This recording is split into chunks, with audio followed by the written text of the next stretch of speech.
વડોદરા શહેરના બગીખાના વિસ્તારમાં રોડનો ડામર પીગળતા નાગરિકો હેરાન પરેશાન થઈ ગયા હતા।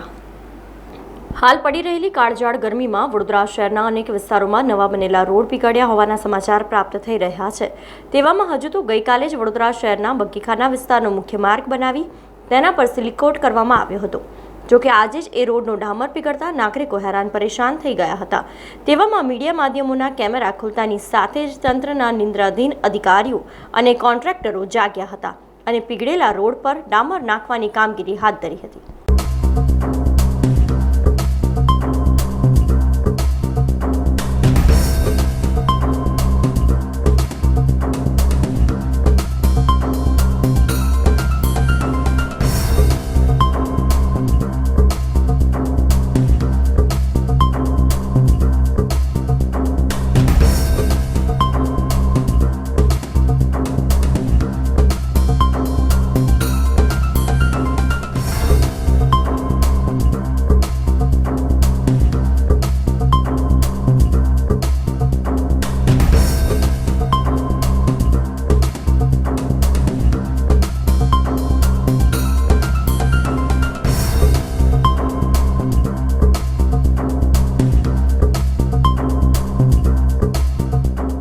સમાચારોના સતત અપડેટ માટે TNN ન્યૂઝને YouTube પર સબસ્ક્રાઇબ કરી બેલ આઇકોન પ્રેસ કરો અને અમારી સાથે જોડાયેલા રહો Facebook, Instagram અને Twitter ઉપર।